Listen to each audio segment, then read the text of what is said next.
For all that is me, for all that is you. Kaiser Permanente. Everyone wants their home to be more comfortable, functional, and beautiful, which is why Living Spaces has designed and developed the new Austin collection. As part of our one-of-a-kind furniture line, The Essentials, we've thoughtfully produced these pieces to deliver an all-American look and feel. Refined yet casual, they boast family-friendly features, from purposeful storage to durable performance materials that allow you to live freely and enjoy relaxing, working, and entertaining. Bring home the timeless charm of Austin, only at Living Spaces. Living Spaces. Every day, we're on a mission to inspire conservation of the ocean for all who call this blue planet home. Monterey Bay Aquarium, inspiring conservation of the ocean. This is where the insurance companies send your car to die after an accident. 1-800-THE-LAW 2's network of attorneys won't let the insurance company write you off without a fight. But don't wait. The clock is ticking. Call 1-800-THE-LAW 2 today. This is NBC4 News at 5. Right now at 5, TikTok is one step closer to being banned in the U.S. Today, the House approved a bill that would ban the popular social media app if the Chinese owner doesn't sell it. NBC4's Kristen Kazaros joins us live outside TikTok headquarters in Culver City with details. Christian. That's right. Well, as you know, this has been an ongoing issue in Washington, D.C. for quite some time. Well, today, the House, they passed a bill that would essentially force ByteDance, a Chinese company that owns TikTok, to sell. Now, this is what we know so far. These are the details about that bill. It says that it forces the Chinese company to sell the social media platform TikTok within 9 months or face a national ban. It also states the president can offer a 90-day extension.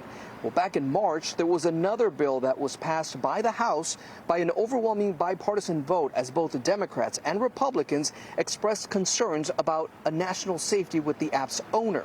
Well, today, a spokesperson for TikTok released the following statement. It is unfortunate that the House of Representatives is using the cover of an important foreign and humanitarian assistance to once again jam through a ban bill that would trample the free speech rights of 170 million Americans, devastate 7 million businesses, and shutter a platform that contributes $24 billion in the U.S. economy annually. Now, those are massive numbers, no doubt, that many app users rely on this as their main source of income. Now, the problem, according to the federal government, is the data the app collects from each of those users, which becomes a robust revenue model, which is regulated by the laws that govern each country. So, of course, this is something that we and, of course, 170 million TikTok app users right here in the U.S. We are all going to be watching to see what comes next. But for now, that's the latest from Culver City.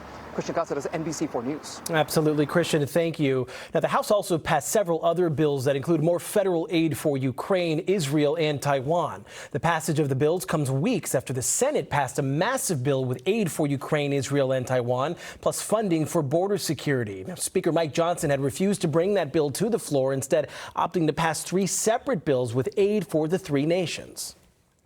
It's an old military adage, but we would rather send bullets to the conflict overseas than our own boys, our troops. And I think this is an important moment, an important opportunity to make that decision. We allowed the House to do that, and I expect the Senate will make the same decision. President Joe Biden and Senate Minority Leader Mitch McConnell commended the House for passing the foreign aid bills today. They will now go back to the Senate for approval. We also learned today that a man has died after setting himself on fire outside the courthouse where former President Donald Trump's hush money trial was taking place. New York City police said Maxwell Azzarello of Florida died at the hospital. Investigators say he set himself on fire yesterday after throwing pamphlets on the ground in a park. Police do not believe his actions are directly related to the former president's trial. Time for a check of our weather as we head outside. Take a live look from beautiful Malibu. Cloudy start to the day, though it warmed up rather quickly. Let's check in now with meteorologist Stephanie Olmo with more in our forecast. Steph. Yeah, Jonathan, we started up the day with that marine layer, low clouds, some patchy fog in some areas. And we're still looking at a little bit of that marine layer, seeing a little bit of a haze out there, but many spots looking at that sunshine. Here's a live look at downtown Los Angeles, where temperatures right now currently at 67 degrees. But just a bit ago, we recorded the high temperature of 71. So as we check out the overall temperature change across the area, we're running several degrees warmer now compared to this time yesterday. In spots like Ontario, about 2 degrees warmer.